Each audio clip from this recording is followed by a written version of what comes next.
कितना इन्वेस्टमेंट लगता है एक सर्विस सेंटर खोलने में? अगर आप हमारे पास आते हैं और हमारा फ्रेंचाइजी में इन्वेस्ट करते हैं तो investment start from 8 lakh rupees goes up to 15 lakh. 15 lakh में क्या मिलेगा, क्या रिटर्न ऑफ इन्वेस्टमेंट मिलेगा और कैसे कोई एंटरप्रेन्योर आपसे जुड़ सकता है? रिटर्न ऑन इन्वेस्टमेंट हम कहते हैं कि 2.5 से 3 लाख में आप ये पैसा निकाल सकते हैं। तो इस इन्वेस्टमेंट के अंदर आपको ये सारी चीज़ें मिलेंगी with training. Everything is taken care by us. So of course there are roles and responsibility which is divided कि उनको क्या करना है, हमें क्या करना है। बट इनिशियल हैंड होल्डिंग जो होती है हम पूरी उनको देते हैं, starting from the choosing the right location for their outlets. और ये BS6 क्या है सर? तो BS6 से भारत स्टेज 6 इंडियन गवर्नमेंट ने अपने खुद के स्टैंडर्ड एस्टेब्लिश किए हैं, जिसमें पहले आपने BS4 देखा और कुछ साल पहले BS6 और लास्ट ईयर गवर्नमेंट ने BS6 फेज 2 लॉन्च किया था, जिसमें एग्जॉस्ट सिस्टम से निकलने वाले गैसेस और फ्यूम्स को कम किया जाता है और आपके व्हीकल को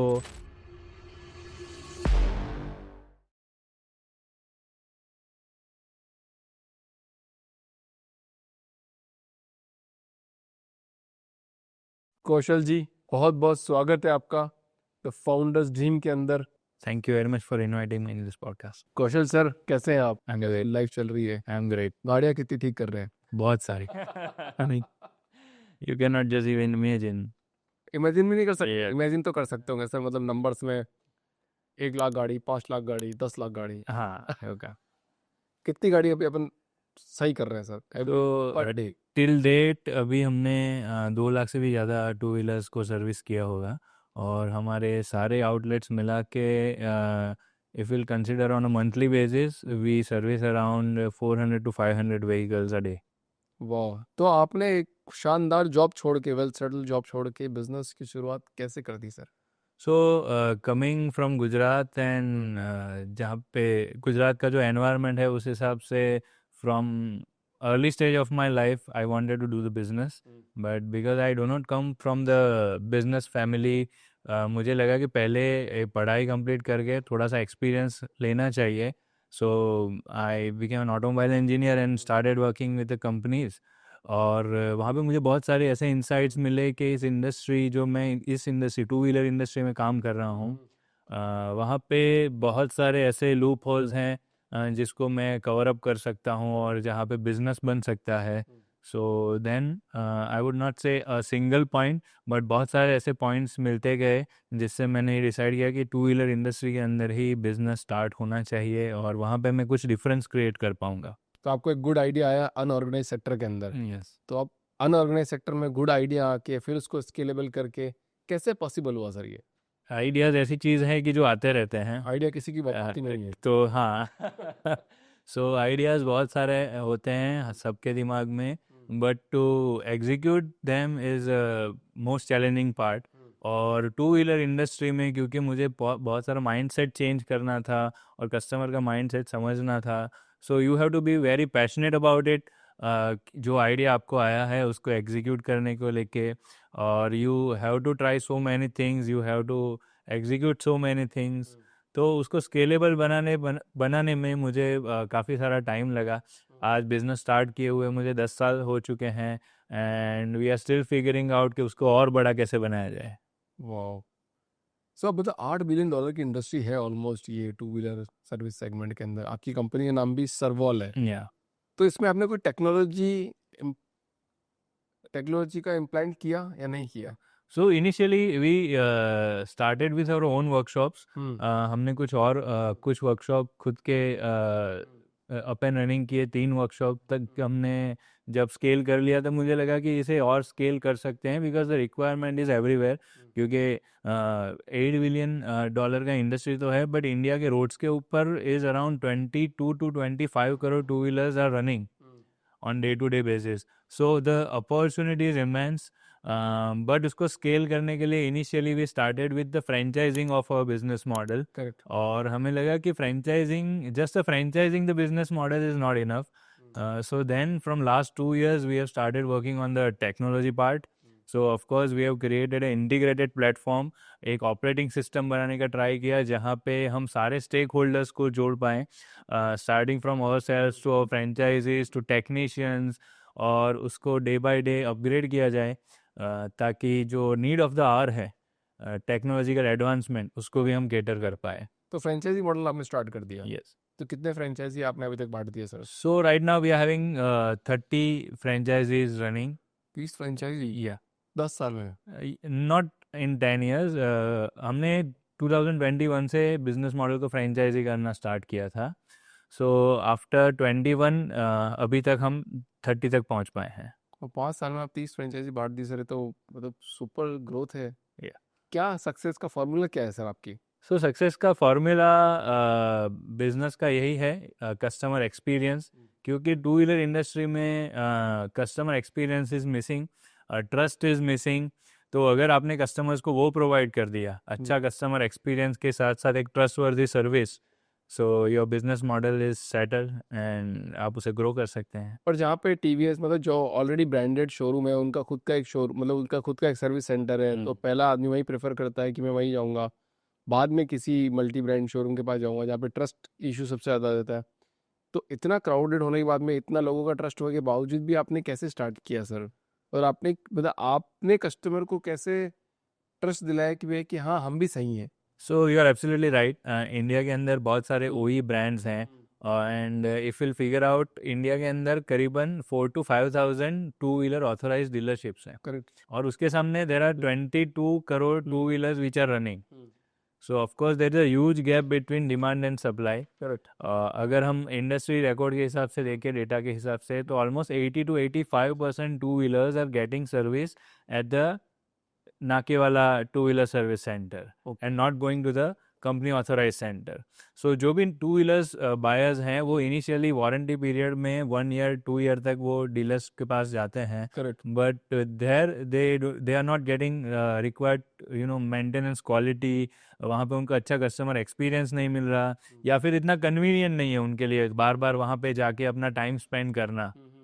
तो two wheeler customer from the time being already local garages के पास जा रहे हैं, और हम यहाँ पे एक अच्छा अल्टरनेटिव प्रोवाइड कर रहे हैं उन यूज़र्स के लिए, उन टू व्हीलर यूज़र्स के लिए जो डीलरशिप पे नहीं जाना चाहते, बट उनको सर्विस क्वालिटी के साथ एक अच्छा कन्वीनियंट एक्सपीरियंस भी चाहिए. करेक्ट. तो मतलब आपने जॉब भी करी है, फिर बिजनेस करा है, तो business mindset versus job mindset क्या डिफरेंस होता है sir? So there is a huge difference. Of course मतलब मैं कहूँगा कि एक जॉब वाला माइंडसेट, जब आप जॉब स्टार्ट करते हैं या फिर किसी भी जॉब में होते हैं, वहाँ पे भी आप बिजनेस माइंडसेट के साथ काम कर सकते हैं. If you take the ownership और आप उस चीज़ के लिए पैशनेट हो, तो वहाँ पे भी आप एक वंडर्स क्रिएट कर ही सकते हैं. But for the business mindset एक पूरा डायनेमिक ही चेंज हो जाता है, क्योंकि यहाँ पे आपके बिजनेस का स्वीपर, पियून, सीईओ सब कुछ आप ही कर रहे हो जब बिजनेस स्टार्ट कर रहे हैं. तो एक कम्प्लीटली 360 माइंडसेट चाहिए कि आप हर चीज़ के लिए रेडी हो. आपका पूरा इनपुट आप देना चाहते हो, 100 अबव% आप इनपुट देना चाहते हो, और उसके सामने आपको आउटपुट शायद कम भी मिले, शायद ना भी मिले. So you have to be always on the toes, and specially when you are in a service business. So वो चैलेंज आपके लिए एक और बड़ा हो जाता है, because here you have to provide best each time. Correct. आपने तो डिसेंट्रलाइज फ्रेंचाइजी नेटवर्क पे काम कर लिया, तो ये तो और टफ हो जाता है. तो डिसेंट्रलाइज फ्रेंचाइजी मॉडल मतलब क्या हर्डल्स आए थे स्टार्टिंग में और उसको कैसे ओवरकम किया आप लोगों ने? सो जब आप बिजनेस को डिसेंट्रलाइज करते हैं, तो सबसे बड़ा हर्डल जो होता है वो होता है सेल्फ.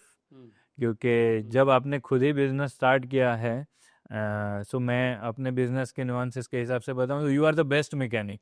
आपको लगता है कि मैं जो कर रहा हूं वही सही है, मैं जिस हिसाब से कस्टमर को सर्विस दे रहा हूं, तो ये सारी चीज़ें आपको सही लगती है. और फिर एक और स्टेक होल्डर जिसको आपको ये पूरी चीज़ें सिखानी है और उसके पास ये सारा काम करवाना है, तो इट बिकम्स चैलेंजिंग. सो सबसे बड़ी चीज़ जो हमें करनी पड़ी वो था to set a training for our standard operating procedures, and to create a system जो आपके लिए वर्क करे और कोई भी फ्रेंचाइजी वो इम्प्लीमेंट भी कर पाए. और आप लोगों ने ईवी को भी अभी सॉल्व, मतलब ईवी की सर्विस भी आप लोग करते हैं? Yes, from last 2-3 years we have started catering to the EV. तो इसके लिए मैकेनिक्स कैसे आएंगे, मतलब जो इसको सर्विस करने, या बहुत सिंपल मैकेनिज्म काम करता है तो सिंपल मैकेनिक्स काम करते हैं? So EV repair is not that simple, because जो पुराने मैकेनिकल माइंडसेट से आ रहा है उसके लिए ईवी को एडॉप्ट करना, वो चीज़ें सीखना और फिर डायग्नोसिस के लिए अपने स्किल डेवलप करना, इट बिकम्स चैलेंजिंग। सो हमने 2-3 साल पहले से ही इसके अंदर अपना training, development, learning process start कर दिया था और till date we are learning, because EV में कोई रोज़ एक नया कंपनी आ रहा है और अपनी नई टेक्नोलॉजीज लेके आ रहा है। So it is a constant learning curve for us. तो क्या लर्निंग रही 10 सालों की आपकी mainly as a entrepreneur? As an entrepreneur, there are many learnings, but here I want to focus the resilience. तो आप इनिशियली आपका आइडिया कितना भी अच्छा हो, आपका एग्जीक्यूशन कितना भी अच्छा हो, बट जब चैलेंजेस आए उसको ओवरकम करने के लिए आपका रेजिलियंस है वो बहुत ही इम्पोर्टेंट है। बिकॉज इनिशियली आपके लिए चीज़ें सही हो सकती है, शायद इनिशियली आपको रेजिस्टेंस का सामना करना पड़े, but if you are passionate about what you are doing तो ये आपके लिए थोड़ा इजी हो जाता है। पैशनेट होना बहुत इंपॉर्टेंट बहुत है। ही इम्पोर्टेंट। अच्छा सर, ओला इलेक्ट्रिक की जर्नी की बात करते हैं तो पहले बोल्ड इंटरव्यू किया भैया ओला इलेक्ट्रिक बनाएंगे, फिर क्रिटिसिज्म सहन किया उन्होंने, फिर स्ट्रॉन्ग कमबैक भी करा उन लोगों ने, ये बहुत ड्रामेटिक रहा है। ठीक है, तो अब आप बताओ कि आपने भी दोनों गाड़ियां सर्विस करी है, तो कौन विनर है? पेट्रोल गाड़ी विनर है कि इलेक्ट्रिक गाड़ी विनर है? सो अगर करंट एज के हिसाब से, करंट डायनामिक के हिसाब से बात करें, so electric vehicles are not still that mature. ये टेक्नोलॉजी को मैच्योर होने में अभी और ज़्यादा टाइम लगेगा, लगेगा? कितना और साल लग जाएंगे सर लगभग? May be 5 years at least, because government norms को स्टैंडर्डाइज करना होगा। सारे ईवी प्लेयर्स को ये समझना होगा कि उनको जो 22 करोड़ इंडियन टू व्हीलर्स को रिप्लेस करना है, तो उनको भी ये बिजनेस मॉडल, अपने बिजनेस मॉडल को डिसेंट्रलाइज करना पड़ेगा। क्योंकि ओला, एथर जैसी कंपनी आ तो रही है मार्केट में, but they are trying to create a monopoly based on their software and their IoT systems. और वो अगर लोकल मार्केट में जाएंगे तो उनको रिपेयर करना लोकल मैकेनिक्स के लिए बहुत ही चैलेंजिंग होने वाला है। Correct. और उनको, अगर आपके कस्टमर को लोकल मार्केट में सर्विस नहीं मिल रही तो आपके ब्रांड के लिए सक्सेसफुल होना बहुत ही चैलेंजिंग हो जाएगा। तो फिर जैसे एप्पल ने भी अपना सर्विस सेंटर खुद का बनाया है कि मेरे साथ ही होना है सब कुछ, क्योंकि वो एक इकोसिस्टम में हमको फंसा देते हैं। तो क्या ये कंपनी भी अपना एक इकोसिस्टम बना रही है जो आने वाले 10-15 सालों में हर कस्टमर को फंसा देगी कि आपको मेरे ऐसी सर्विस करानी है और कहीं से आप सर्विस नहीं करा सकते हैं? तो they will become like an Apple model. So I think they are trying to become an Apple model, just like Ola. उन्होंने स्टार्ट ऐसे ही किया था कि हमारे खुद के ही एक्सपीरियंस सेंटर होंगे और खुद के ही सर्विस सेंटर होंगे। बट आपने बहुत सारी स्टोरीज इंस्टाग्राम वगैरह न्यूज़ मीडिया पे सुनी होगी, what their customers are facing. They are feeling literally cheated, not because of Ola but it is because of the strategy. अगर आपको, बिकॉज यहाँ पे आप एप्पल टू एप्पल कंपेयर नहीं कर रहे हैं। एप्पल इज़ अ मोबाइल, और मोबाइल में टेक्नोलॉजी इतना मैच्योर हो चुका है कि there are very few defects among millions. और टू व्हीलर जो कि रोड पे जाके घूमने वाली है, इंडियन वेदर कंडीशन में चलने वाली है, इंडियन रोड्स पे घूमने वाली है, तो वहाँ पे कहीं पे भी फेलियर आ सकता है और कहीं पे ब्रेकडाउन आ सकता है। तो आपको सारी चीज़ों के लिए रेडी होना पड़ेगा। करेक्ट। पर आप लोग मैकेनिक कहाँ से लाते हो? मतलब इतना मैकेनिक को आपको ट्रेन करना पड़ेगा, फिर वो कितने टाइम तक रहेगा आपके पास, फिर आप उसको और कैसे अपग्रेड करोगे, उसकी सैलरीज कैसे बढ़ेगी, वो सब कैसे मेंटेन होता है इस इंडस्ट्री में? सो इट इज़, जहाँ पे भी ये स्किल मैटर करता है वहाँ पे मैन पावर बहुत ही ज़्यादा चैलेंजिंग हो जाता है। इवन मैकेनिक्स जो बहुत कम पढ़े लिखे होते हैं, just compare with the IT, वहाँ पे ज़्यादा पढ़े लिखे लोग हैं बट फिर भी मैन पावर को मेंटेन करना इतना ही बड़ा स्ट्रगल है। सो आपके पास ऐसी पॉलिसीज़ होनी चाहिए, आपके पास अपस्किलिंग मॉड्यूल्स होने चाहिए। जो एक लेवल पे आया है बंदा, उसको डे बाय डे आप अपग्रेड करो, और उसके साथ साथ ऐसा एनवायरनमेंट और एप्रिसिएशन मिले विथ मनी, तो of course he will stay longer with you. I would not से कि वो ज़्यादा टाइम तक आपके पास रहेंगे, लाइफ लॉन्ग रहेंगे, क्योंकि लाइफ लॉन्ग वाला कॉन्सेप्ट ऑलरेडी मार्केट से जा चुका है। But you have to try to keep them with your self with the policies. Correct. मेरे को लगता है आने वाले टाइम पे ना, जैसे फिक्स्ड पेमेंट मिलता है जो है ना, सैलरी फिक्स्ड, वो फिक्स सैलरी खत्म हो जाएगी। कि जैसे मान लो आपकी भी इंडस्ट्री है कि भैया कि तू जितनी गाड़ी सर्विस करेगा, तनाज 10 गाड़ी सर्विस करी तो तेरे को राइट 1,500 रुपये, राइट। तेरे को 5,000 रुपये। ऐसे ही हर जॉब के अंदर जो जितना काम करेगा उसको उतने के हिसाब से परफॉर्मेंस पे पैसे मिलने चालू हो जाएंगे। क्या लगता है अपन उस दिशा में जा रहे हैं इंडिया, या फिर अभी स्टिल टाइम है? लॉन्ग टाइम, और specially for the industry like ours it is very difficult, because कुछ लोग गो गेटर होते हैं जिनको काम करके ज़्यादा पैसा कमाना है, whereas the majority of the people want fix income, कि वो जाके कुछ भी करें उनको इतना पैसा मिलना चाहिए। तो मेरे ख्याल से मेजोरिटी अभी इंडिया में वैसे ही लोग हैं जिनको फिक्स इनकम चाहिए, जो जॉब सीकर्स हैं। So it will take time for India. तो डिसेंट्रलाइज मॉडल के अंदर मतलब आप एसओपी कैसे मेंटेन करते हैं? So we have a audit mechanism, and as I said, we have a tag platform जो काफ़ी सारी SOPs को इंश्योर कर लेता है कि वो सारे आउटलेट्स पे फॉलो की जा रही हैं या नहीं। And you have to have a audit mechanism. आपका मैन पावर या फिर आपका कोई एग्जीक्यूटिव जाके कॉन्स्टेंटली उनको ऑडिट करे ऑन अ क्वार्टरली बेसिस, आप क्रॉस शटर ऑडिट करें ताकि आपको एक एक्सटर्नल इंसाइट्स भी मिलती रहे। तो ये सारी चीज़ों को आपको कंटिन्यूसली मॉनिटर करते रहना पड़ता है। और विद दैट आपको रिफ्रेशर ट्रेनिंग्स कंटिन्यू करनी होती है कि जो मिसअलाइनमेंट हो गया है ग्राउंड पे उसे वापस से एक अलाइनमेंट में लाया जाए, ये सारे एफर्ट से। सर इंडिया में आज भी इतना बड़ा मार्केट है, मैसिव मार्केट, जो कि टू व्हीलर का है, जो कि सर्विस इंडस्ट्री का है, फिर भी इतना अनऑर्गेनाइज्ड क्यों है ये? बहुत सारे फैक्टर्स हैं। पहले तो जैसे मैंने ऑलरेडी कहा कि एक डिमांड सप्लाई में बहुत बड़ा गैप है। तो इसको कैटर करने के लिए बहुत सारे जो लोकल मैकेनिक्स हैं जो कम पढ़े लिखे होते हैं, जिनको ज़्यादा ऑर्गेनाइज बिजनेस करने में इंटरेस्ट नहीं होता, but they are good in their skills. So जब मैकेनिकल पार्ट ऑफ बिजनेस चल रहा था काफ़ी सालों से, जो मैकेनिकल टू व्हीलर्स आ रहे थे आईसी इंजन्स वाले, उनको रिपेयर करना उनके लिए थोड़ा इजी था। But from last 5 years I am observing कि यहाँ पे भी ऑर्गेनाइज प्लेयर का एंट्री आना स्टार्ट हो गया है। And most probably in coming 5 or 10 years this industry will not be unorganise, और वो बहुत ज़्यादा ऑर्गेनाइज हो जाएगी because of the technologies which are coming in which हमारे जैसे प्लेयर्स जो टेक्नोलॉजी लेके आ रहे हैं, इसको ऑर्गेनाइज करना थोड़ा इजी हो जाएगा। ये BS6 क्या है सर? तो BS6 से भारत स्टेज 6, जैसे कि पहले यूरो स्टैंडर्ड्स हुआ करते थे पॉल्यूशन कंट्रोल को लेके, वैसे ही इंडियन गवर्नमेंट ने अपने खुद के स्टैंडर्ड एस्टेब्लिश किए हैं, जिसमें पहले आपने BS4 देखा और कुछ साल पहले BS6, और लास्ट ईयर गवर्नमेंट ने BS6 फेज 2 लॉन्च किया था, जिसमें एग्जॉस्ट सिस्टम से निकलने वाले गैसेस और फ्यूम्स को कम किया जाता है और आपके व्हीकल को ऐसा बनाया जाता है जो कम से कम पॉल्यूशन करे रोड्स पे। कम से कम पॉल्यूशन करे। यस। अच्छा, तो इसी बात पे एक बात बताओ, ये पॉल्यूशन सर्टिफिकेट जो 300 रुपये में मिलता है, क्या ये वास्तव में लेना जरूरी है?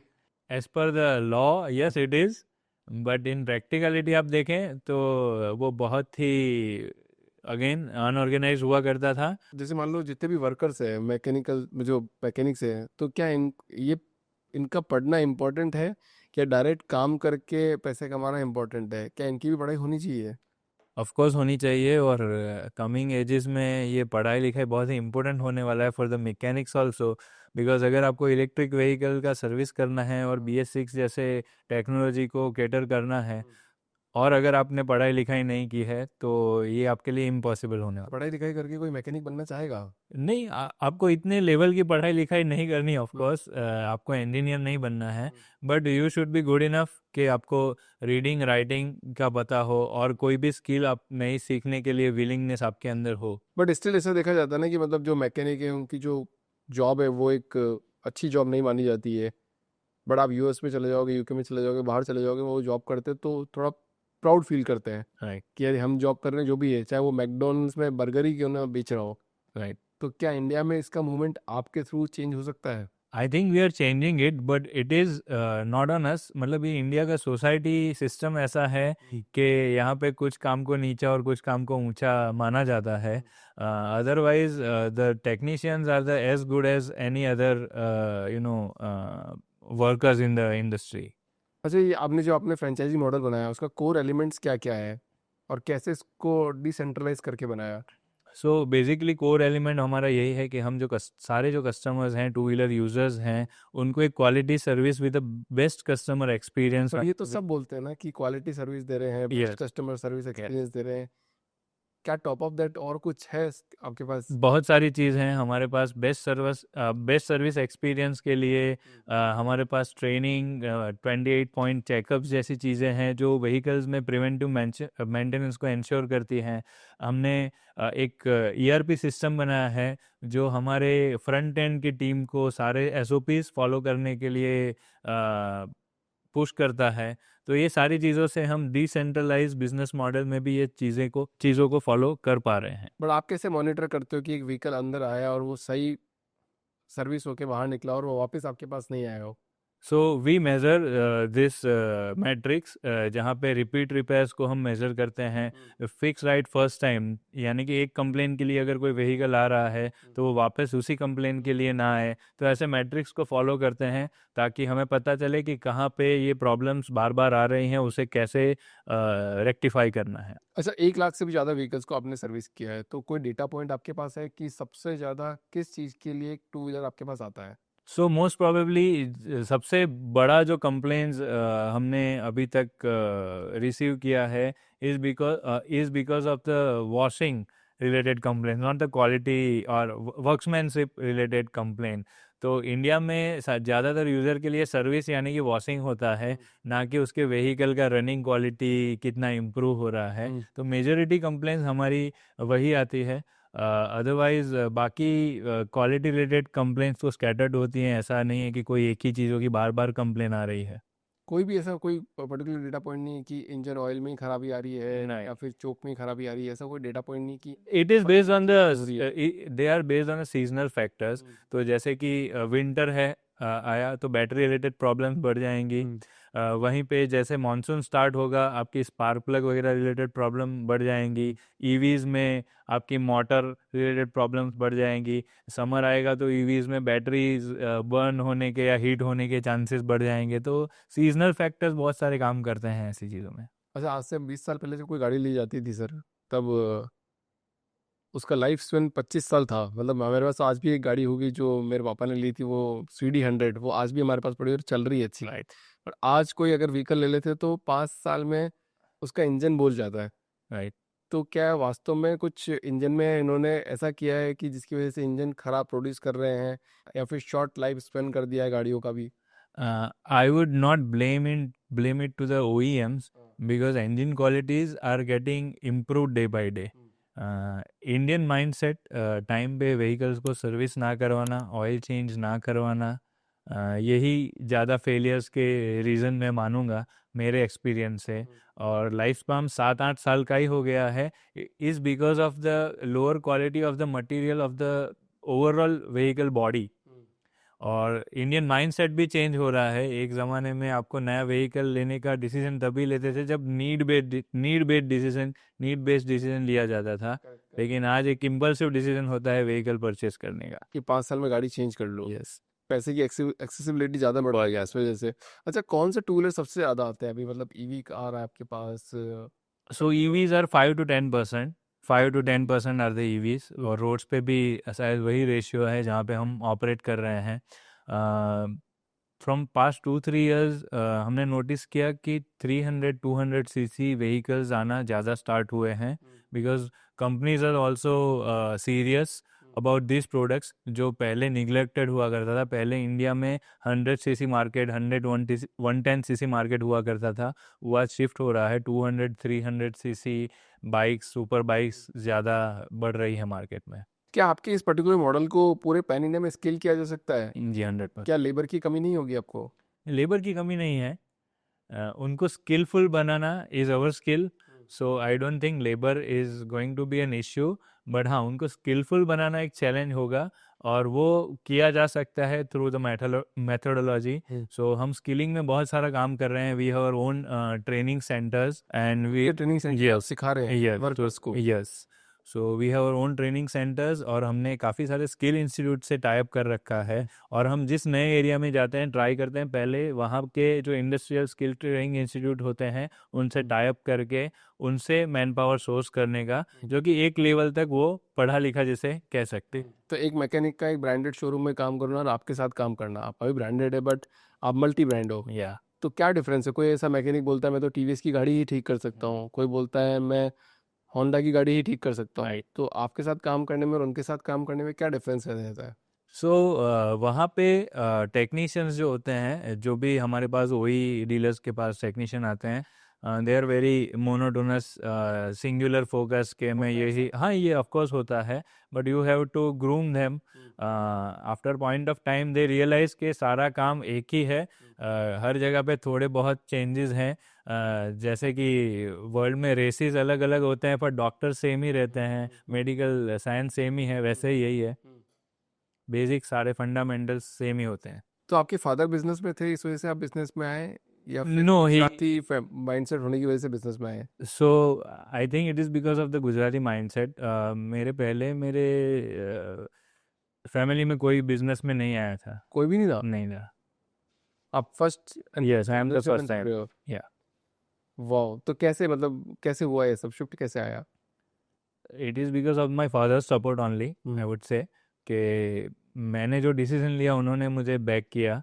और बहुत सारे मतलब गुजरात, और स्पेसिफिकली नॉट ओनली गुजरात, आजकल तो पूरे यूथ में बिजनेस एस्पिरेशंस बहुत बढ़ गई हैं। तो वो हमें भी थी, इंजीनियरिंग किया तब से, कि हमें भी कुछ जाके बड़ा करना है, तो वो एम्बिशन ही काम किया बिजनेस स्टार्ट करने में। कितना इन्वेस्टमेंट लगता है एक सर्विस सेंटर खोलने में? सो अगर आप हमारे पास आते हैं और हमारा फ्रेंचाइजी में इन्वेस्ट करते हैं, तो investment start from 8 lakh rupees, goes up to 15 lakh. तो क्या मिलता है इसमें? 15 लाख में क्या मिलेगा, क्या रिटर्न ऑफ इन्वेस्टमेंट मिलेगा, और कैसे कोई एंटरप्रेन्योर आपसे जुड़ सकता है? सो रिटर्न ऑन इन्वेस्टमेंट, हम कहते हैं कि 2.5 से 3 लाख में आप ये पैसा निकाल सकते हैं। और मिलता क्या है, तो इस इन्वेस्टमेंट के अंदर आपको ये सारी चीज़ें मिलेंगी विद ट्रेनिंग, जो आपको एक अच्छा मॉडर्न वर्कशॉप चलाने में हेल्प करेंगी, starting from tools to branding, each and everything. कैसे होगा, मतलब ब्रांडिंग पार्ट कैसे होगा, उसको अपने लोकल एरिया में कैसे प्रमोट करेंगे वो लोग, या फिर आप सपोर्ट करोगे उनको? So everything is taken care by us. Hmm. So of course there are roles and responsibility which is divided, कि उनको क्या करना है, हमें क्या करना है, but initial hand holding जो होती है हम पूरी उनको देते हैं, starting from the choosing the right location for their outlets, to recruiting the manpower, training their manpower, training the entrepreneur himself, और ओपनिंग कैसे करना है, इनिशियली कौन सी मार्केटिंग एक्टिविटीज़ होगी उनके एरिया में, वो सारी चीज़ें इज टेकन केयर बाय अस। अगर ऑलरेडी 3-4 सर्विस सेंटर हैं वहाँ पे, तो कैसे कैसे आप प्रेफरेंस दोगे कि यहाँ पे खोलना चाहिए या नहीं खोलना चाहिए? लोकेशन कैसे बिजनेस को शेप करती है? सो हमारे लिए वो और भी टास्क इजी हो जाता है, क्योंकि अगर आप इंडिया में कोई भी सिटी में चले जाओगे, हर एक नुक्कड़ पे आपको एक टू व्हीलर गैरेज मिलेगा ही मिलेगा। तो वैसे सिचुएशन में अगर आप एक अच्छा ऑप्शन प्रोवाइड करने जा रहे हैं, तो of course there are few targeted customer, group of targeted customer जो आपके तरफ ग्रेविटेड होंगे, और वो हमारे लिए और इजी हो जाता है। तो क्या 4 व्हीलर में भी जाने का इरादा है अभी, या फिर ओनली 2 व्हीलर ही कोई कैटर करना है? So in future, after 2-3 years, we are planning to move towards the direction कि जहाँ पे 4 व्हीलर एक्सपीरियंस सेंटर्स भी होंगे हमारे। तो कितने $1 बिलियन की इंडस्ट्री है, और आप ये अभी तक? 4 व्हीलर, हाँ, 2 व्हीलर 4 व्हीलर मिला के सर्विस सेंटर की। 2 wheeler 4 wheeler service industry is around 10 lakh crore. हाँ, आप क्या स्टैंड कर रहे हैं इसमें, और आपका क्या मिशन विजन है? सो ऑफ कोर्स मतलब हम जिस कैटेगरी ऑफ कस्टमर्स को टारगेट कर रहे हैं, जिस एरिया में हम फंक्शन कर रहे हैं, हम we are targeting 5 to 10% of the customer of that area.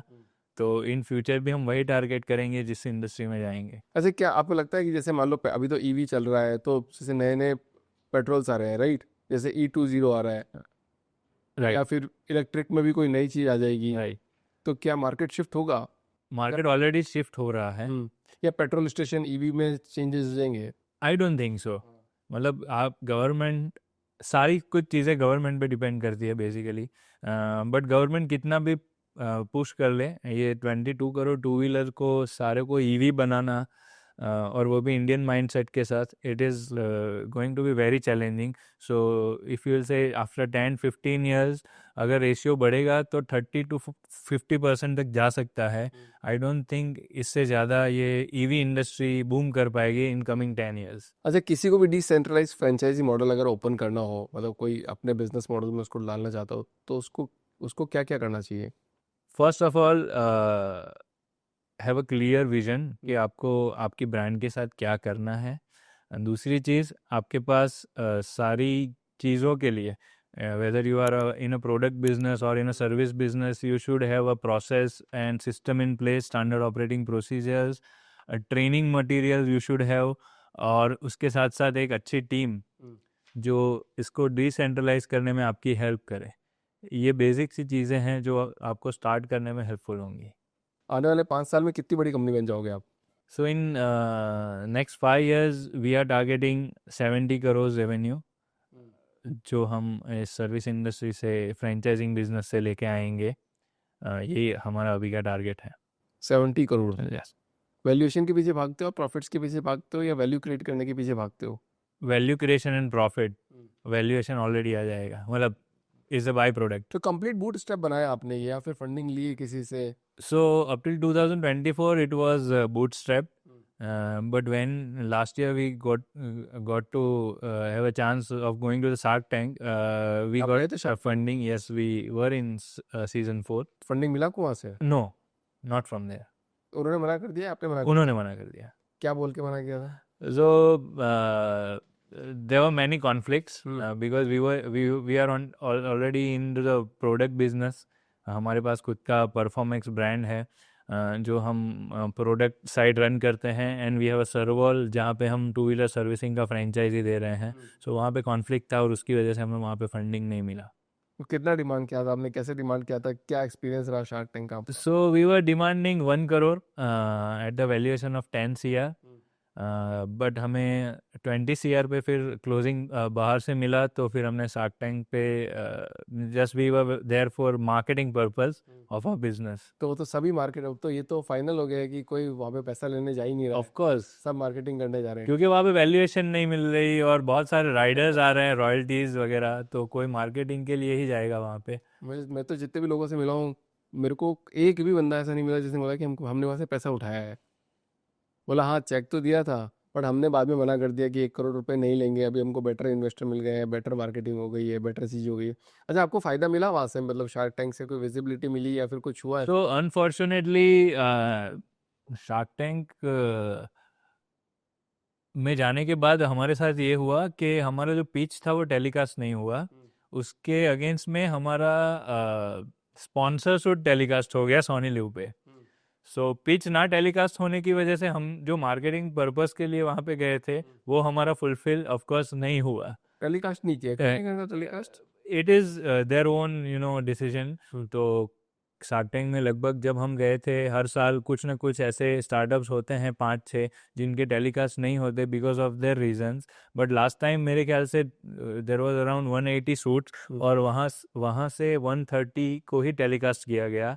So I think the last season was more about the failures because उन्होंने टेलीविज़न पे ब्रॉडकास्ट नहीं करके उन्होंने बहुत ही नीश ऑडियंस को दिखाया सोनी लिव के माध्यम से, तो जो व्यूअरशिप उन्हें चाहिए थी वो नहीं मिली, और एंड में उन्होंने बहुत सारे स्ट्रेटजी से उसको बूस्ट करने की ट्राई की, बट वो नहीं हो पाया, तो उन्होंने मिड वे में ही शो को बंद कर दिया। मेरा वो बताया ना कि एक फाउंडर्स ये बिजनेस चैनल चलाना, बिजनेस चीज़ चलाना काफ़ी टफ होता है, तो हम उसी की कोशिश में है कि सारे फाउंडर्स को लेके इस चैनल को चला पाए हम सॉलिड तरीके से। Thank you so much, thank you very much show, and I think you are doing great job.